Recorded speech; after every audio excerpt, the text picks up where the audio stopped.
Hi, this is Tony Ruggiero here on the Tour Coach Podcast. Thanks for listening in. You're about to get some golf information to help your game from the best teachers, mental coaches, players, fitness experts from around the world. These are all the people that I deal with day in, day out, traveling the PGA, LPGA, Korn Ferry Tours, or down there at Old Palm where I do most of my teaching in Palm Beach Gardens. So sit back, relax, and let's get better at the game of golf. And hey, if you like what you hear, please take a second, like, subscribe, and share it wherever you get your podcasts.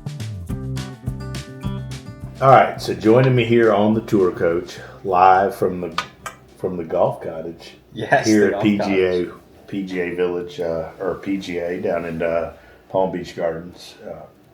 My good friend, one of my good students, great students, Shubham Jaglan. Yes. Wow, that was impressive. Pretty good for me. Very good. Realistically. Very good. Give you everybody a brief rundown. Played at USF from India. Everybody's heard the story about you coming to take a lesson from me, taking a train, taking a bus. Greyhound. You've done it all. Yeah. Opportunity met Brad Faxon. He was so impressed because you took a bus and a train to meet me. That was at Old Palm. It was at Old Palm. Yeah. And graduated from USF. Got your Canadian Tour stats right out of the gate. Phenomenal. You had a third place finish. Third place. Yeah. You're headed to Q School. And first of all, congratulations on all of it. Second of all, I can't tell you how much, you know how I think of all of you guys that work hard and play hard. I think the world of you. And I'm proud of you. And I'm looking forward to watching the rest of it unfold before our eyes. So let's talk about what I'd like to talk about tonight a little bit is what did you find different from amateur and college golf and professional golf? Because I think a lot of golfers coming up and even recreational golfers don't understand the difference. What did you find to be different? Yeah. Well, firstly, it means so much to me when you say that you're proud of me. You know, I feel like the relationship we have now, you know, I look at you as a mentor and as a friend too. It's because I take you to chicken wings. Yeah. And the chicken wings and the dinners. You know, I think our relationship means so much to me, and I can always reach out to you, I feel like, about stuff. Same. And I think, you know, I take a lot of pride in that. So that's really special for me. And coming down here, like these trips, doing stuff like this is awesome. So thank you for that. And you're welcome. And we're going to have more fun. Yeah. Amen to that. Pro golf is, I think one huge difference is how much, you know, if you're lucky enough to have a full card and have a full schedule, you play so much back to back. Right. And you don't do that in amateur golf really. And you definitely don't do that in college. You know, you play your fall season, your spring season, usually 4 to 5 events, and you have a week or 2 weeks off all the time. And then you go into pro golf where you're playing, I think I was talking to a guy on the Korn Ferry Tour, I think he played 8 weeks in a row. I mean, that's 2 months. I see that all the time. You're on the road playing back to back. So I feel like you never really learn truly what your tendencies are, you know, on the course, off the course, how you approach golf courses. Like as an amateur or as a college player, you don't really learn those until you play pro golf. Like, does my body get tired when I'm playing 3 weeks in a row? Like, is there a certain body part that starts to hurt? What are my tendencies on the course? Like second round, third round, am I getting too aggressive? Am I getting a little too concerned? Like, am I worried about the cut line? The cut line, that's something you don't think about. And I mean, maybe amateur golf, some events, but not much. Not a ton. Especially not college. Yeah, not college at all. And then, you know, what your tendencies are in practice. Like, do you get tired by the time, you know, I heard, like, I don't know how you would prepare for a week because you're there Monday, you play Monday, Tuesday, Wednesday. And, you know, that was one great advice you gave me was, if you can split up your practice rounds into 9 holes instead of playing like 18 and 18. Did it help? Helped a ton, yeah. I was in the Pro-Ams on Wednesdays, so I just play 9 holes Tuesday and then 9 on Wednesday. And, I had a lot of college friends that graduated with me and played on this tour as well. And they made that mistake of playing 18, and they were like, man, there were tournaments that I played well, I made the cut, and by the time Saturday rolled around, I was like tired. I couldn't focus. I don't think if it's a 1 week deal, it's as big a deal. But like when you said you're playing 3, 4, 5 weeks in a row, it's a big deal. It adds up so much, and that's like you were saying, a nuance that like an amateur golfer or someone that's not playing a full scale like wouldn't even think about their energy levels through the week. So I thought that was a huge difference. And you got sponsor obligations that you have to do throughout the week that you think about. So yeah, a lot of new like variables, but at the end of the day, you're still trying to play as good as you can once you tee it up. I think one of the interesting things for young people is helping you understand all of the stuff that goes on outside of golf. Yeah. And how to handle it, but then also helping you understand that once you're inside the ropes, it's still golf. Once you hit that tee shot. It's still the game that you've played since you were a kid. It's the game you played in junior golf, and then it's the game you played in college golf. Yeah. And I'm going through this with a junior, not a junior golfer, now a college golfer in the ACC school. I have a kid I've taught his family for years, and understanding that it is different each time you move up a level. Yeah. But you don't have to do anything different than what you've always done. Yeah. Right? If you're successful at each level, your biggest job is to keep doing what you do because you've been good and you've been successful. I think one of the habits, and I'm sure you've seen it out there, I see it with young professionals all the time, is that they get status on a particular tour, whether it's Latin, Canadian, Americas, Korn Ferry, PGA Tour, European, whatever. And then they feel like they have to do something more different, and they go down a rabbit hole or they go on a chase. You did avoid it. We've had some very frank discussions at times. Yeah. I think one of the good things about coaching you is I am able to be direct with you, and you not take it personally and not think I'm a dick or whatever. But how did you handle and how you learned that you don't have to do anything different and to stay on what you're doing? Yeah, I think a huge part of that is who you have around you. Like, I've had you tell me not to tinker with stuff for 3 years. So like you've told me that almost every lesson we have, and I don't know, what have we worked on, like 2 or 3 things for the most part, most part, right? And like having someone tell you that, then I went into my first event, my first season, like knowing firstly that was a very common thing for you to do, and that I was going to have to face it. It's totally common. And knowing that what my plan was to work around it, and what I was going to focus on. So having like good people around you is huge. But man, that is like probably the biggest cliche you hear, and it's so true. Like I think it's harder than ever now with these phones and like look, there's phones, so there's info on social media. Yeah. And you played America's Tour, so there's some of it, but it'll get worse each step of the way where you go up to the next level, so there's coaches around because there's other players. Yeah. Everybody's always looking, there's these dipshits out there that that are chasing tour players. Yeah. And they want to be the guy to say to you, hey, if you do this, blah, blah, blah, and then hoping that you're going to win. Yeah. Or hoping you're going to have a big week and then go, oh, this is the guy. Yeah. And I mean, there's people that prey on that. Yeah. And I think there's people that try to make their career on that. Some of them are on that list I did at Hurricanes tonight of my least favorite teachers and the tool bags out there. Yeah. But I think that's a pitfall. Yeah. And so each step up has its pitfalls and things to be wary of. Yeah. And you, to your credit, you've navigated your first step pretty damn good. Fairly well.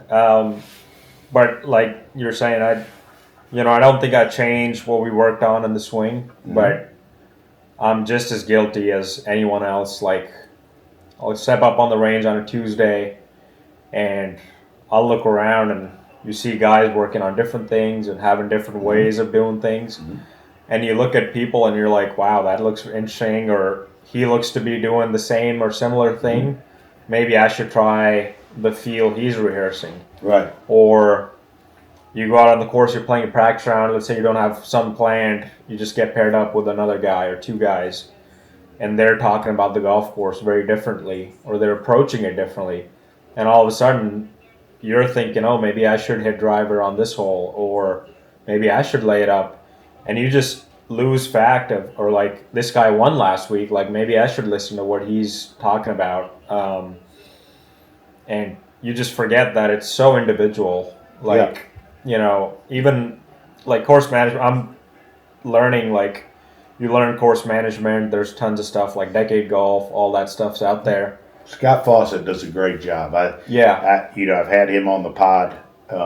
I use Decade to an extent. Yeah.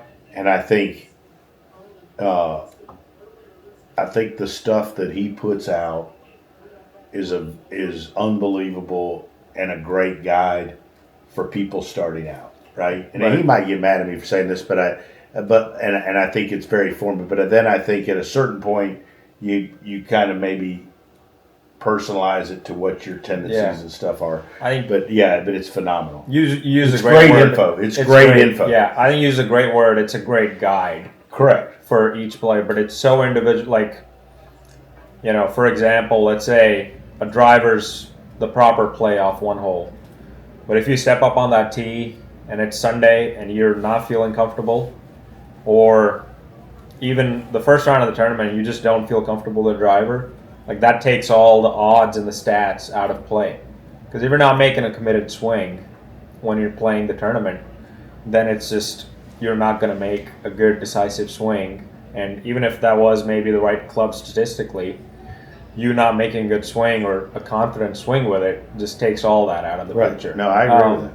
So that's another, just, you're so individual, certain holes, certain shot shapes, what your strengths are, learning that, and so that you play around and you're around so many great people. There's so many great players on the Americas Tour. Yeah, and I think the one thing I've noticed over the years is how deep the fields are on that tour. Each right? year. And I mean, it used to be years and years back, you'd look at it and you wouldn't necessarily know whatever. But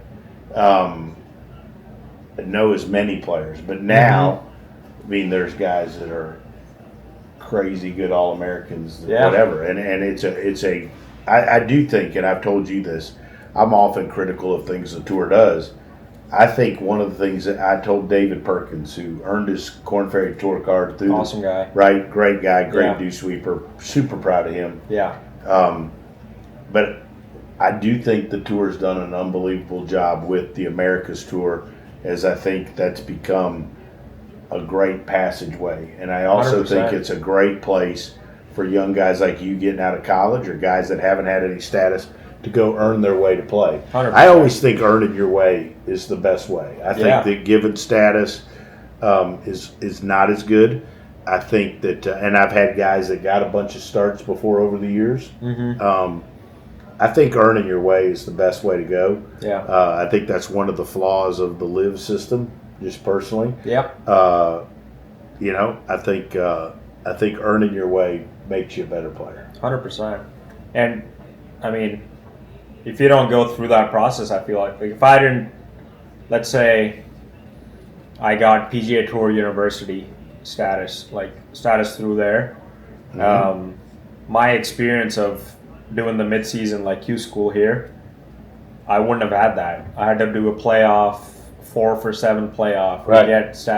like going through that experience, now I can take or draw on that when I play first stage or second stage. And then same thing, like playing a full season and up in Canada, like I wouldn't have learned all these things that I can take with me. And there's, like you're saying, there's some things that, like, you know, and you've seen all of this play out multiple times, but you can't teach it to me. Like, I have to go You have to do through it. And I think learn. my job is to be a sounding board. It is to keep you on your program and your plan. Yeah.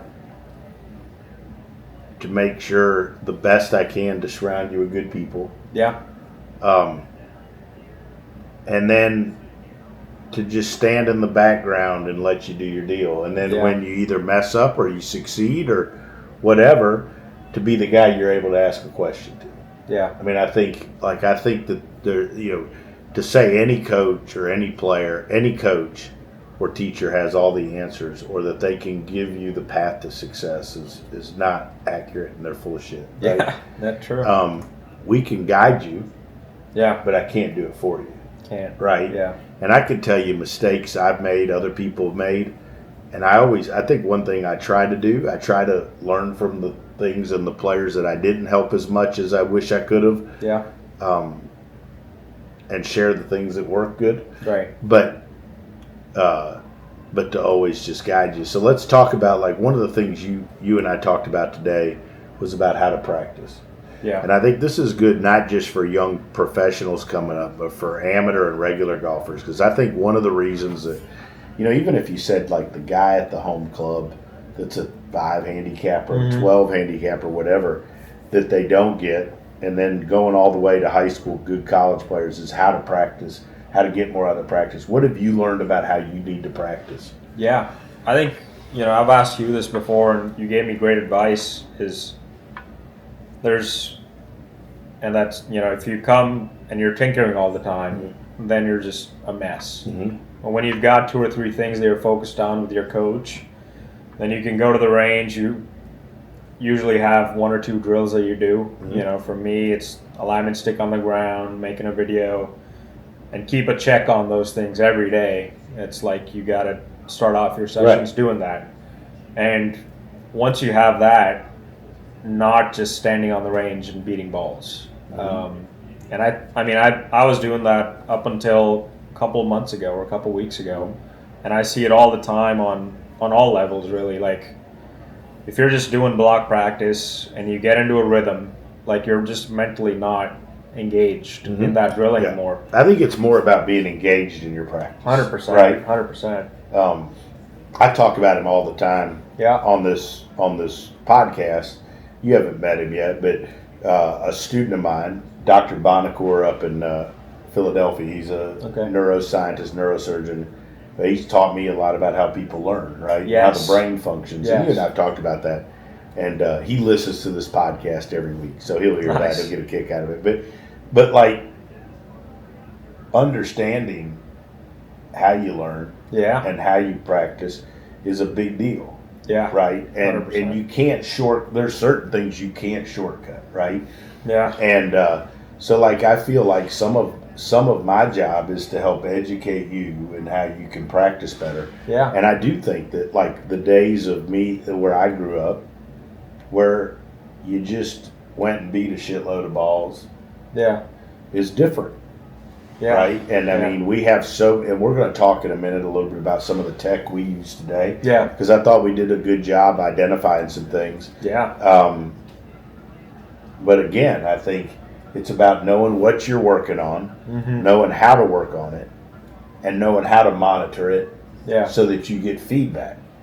And I mean, the feedback is kind of what we did today a little bit. Yeah. But and identifying what we're working on. But regardless of what you're working on, that needs to be what you're practicing. You need to know what you're working on. Yep. You need to know why and what its effect on the golf ball is going to be. Yep. And then you need to have some way to get feedback to know if you're doing better. And that's what we're trying to do with you. 100%.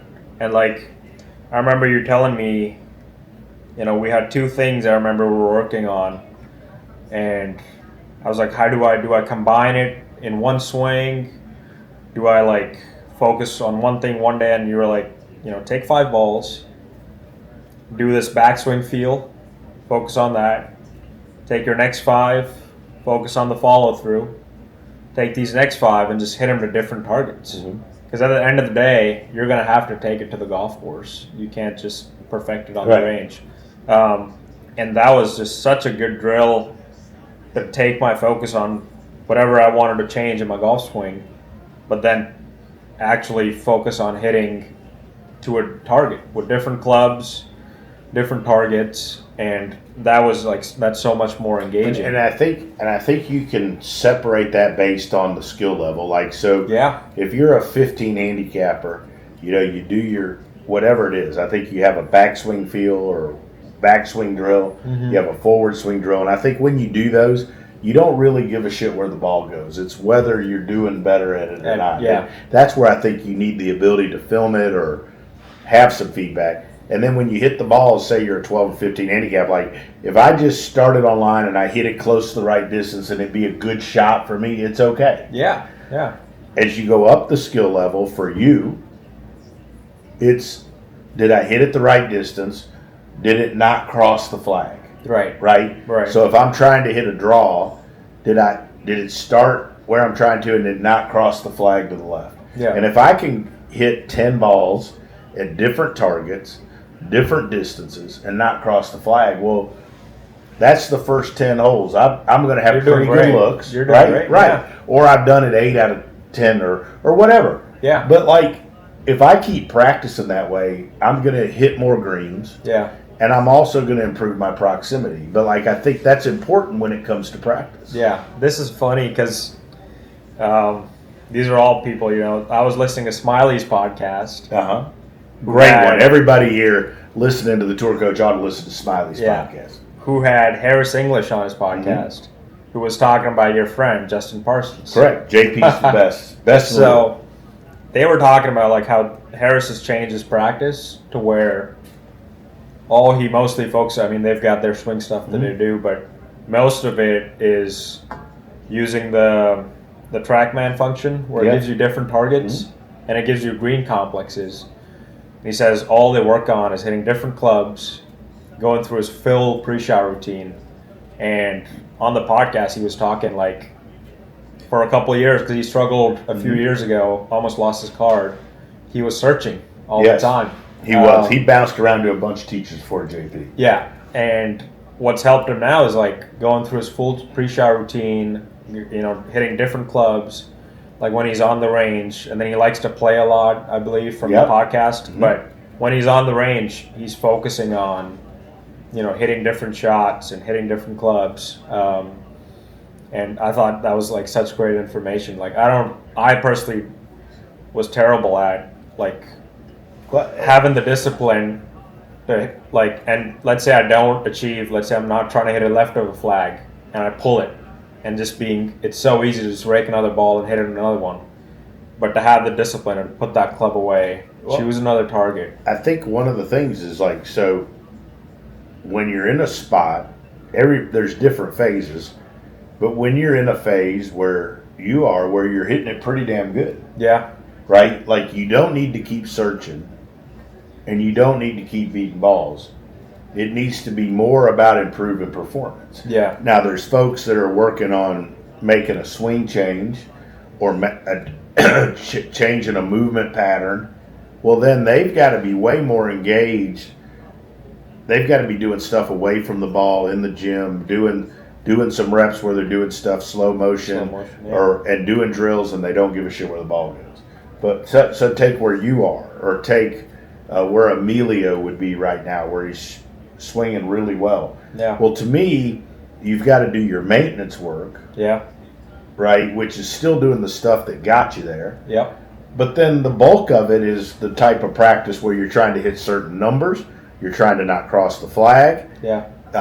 You're trying to hit specific shots, and you're grading yourself, and you're putting some pressure on it. Yeah. And I think that where people and players of all levels make the mistake is that they think just going and hitting balls or just going and practicing is going to make them better. Yeah. And it doesn't. There's different type of practice for where you are in your game. And I don't know that and even tour players are always in different phases. Some are been playing good but starting to not play as good. Right. Well, when you're starting to not play as good, maybe you got to go back and do a little more of the block, right? Yeah, 100%. You're on the way up and you've been doing better and you're hitting it pretty good, but you're not getting as much out of it. Well, that's when you got to get even more engaged in performance, right? And I think that's a different thing. That's awesome. And I think that's where you rely on your coach, right? That's where your teacher should be involved. And that's one thing I've tried to get better at. Like I had great mentors that built great.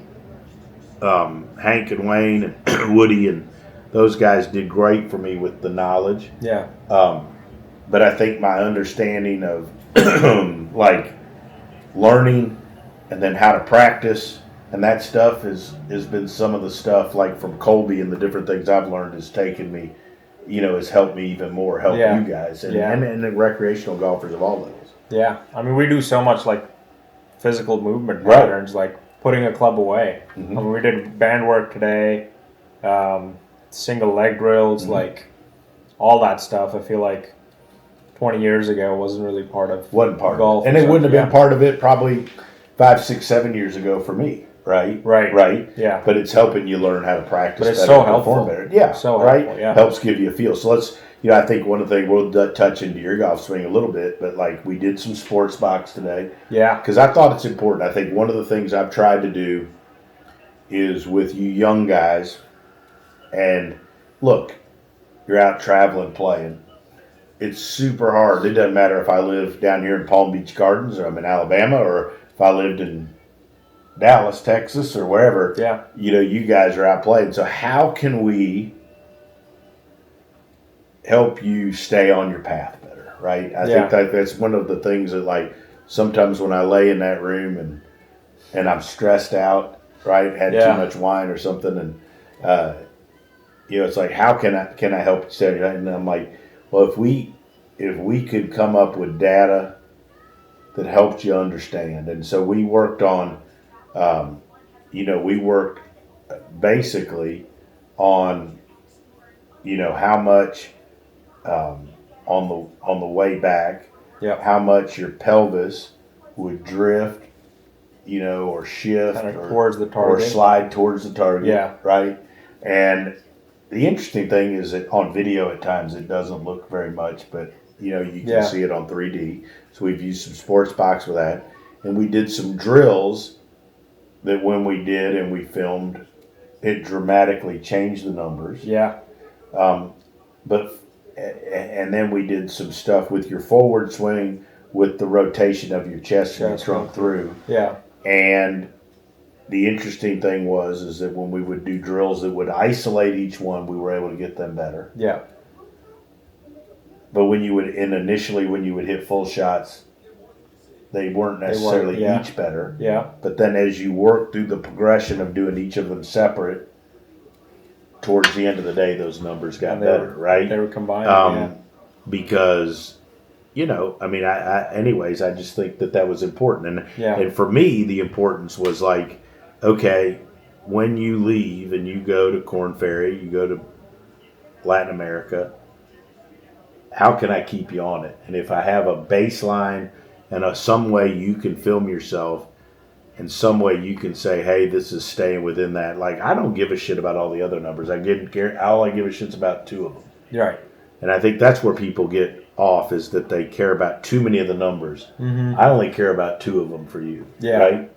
Which, it all comes back to like kind of your philosophy that you have with all your players. I feel like you don't want to focus on 5 different things or 10 different things.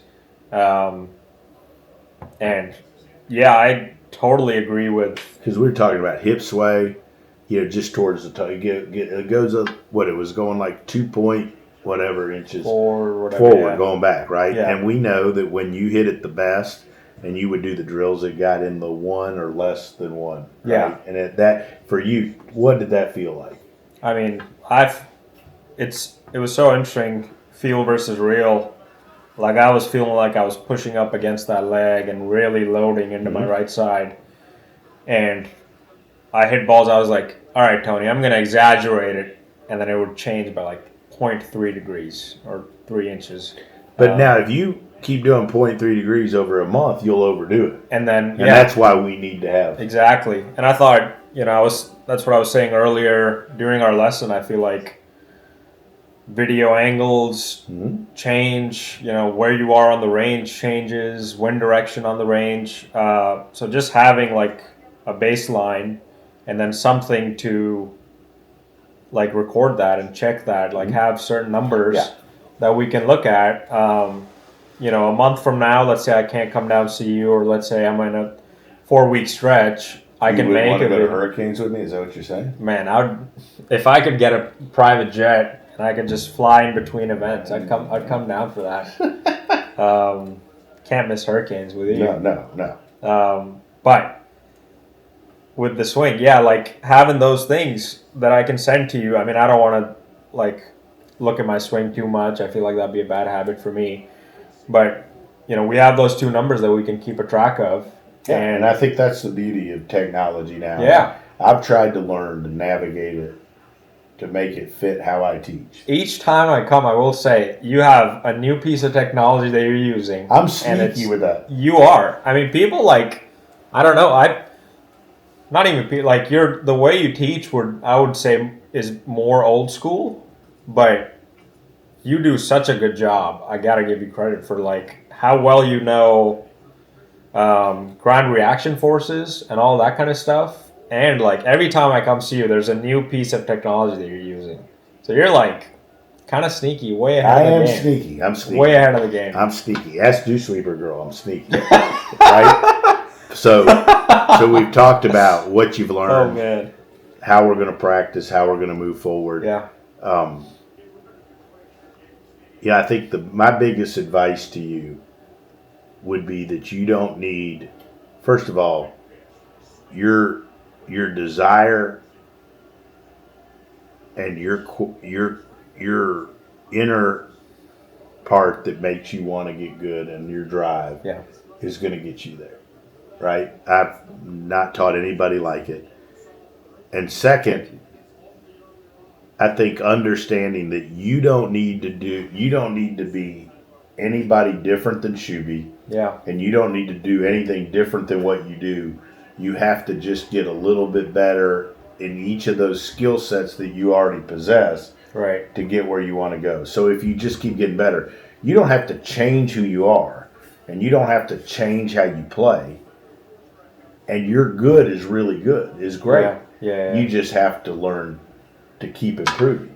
Right. And I think that's a great lesson for you, because I think so many people at all levels, though, feel like that to get a lot better, they have to change who they are. And I think in changing who they are as a player, or changing how you play, or changing how you swing, you have to be very careful. And there's a girl that I teach. You've seen the videos of her, Avery Weed, who plays at Mississippi State, right? She just won. The tournament, right up in Arkansas. And, her golf swing gets a little in and a little shut, and she smashes it, right? Like, it's almost Victor Hovland-ish. Right? It is. Smiley loves that golf swing, by the way. We don't change it. We make it a little more efficient, right? She's one I always think of. And so, like you too, like your golf swing, like, is great, but it's yours. It shouldn't change who you are. Yeah. We should help improve your skill set. Yeah. And I think there's a difference between improving skill sets and changing. Right? Like the DNA of the swing. Right. Yeah. Exactly. Yeah. 100%. And like you have so much wisdom, and you've been around the game for so long. Like having someone tell you that, like, let's say I watch golf on TV, or like you're saying, we all have social media now. Look at all these perfect swings, and every other like Instagram golfer is like a coach now, giving out advice. That's one of the sad parts, right? And you look at that and you're like, man, I don't swing it like that at all. And then you start doubting yourself. Mm-hmm. It's easy to. So it's so easy to do that. But yeah, I think that's golden advice for sure. Shub, thanks for doing this. Thanks for having wings with me. It's a pleasure to be on the DewSweeper channel. And thanks for all the years of support. Can't wait to watch the future holds, and we're going to get to work tomorrow. Yes, sir. Let's do it.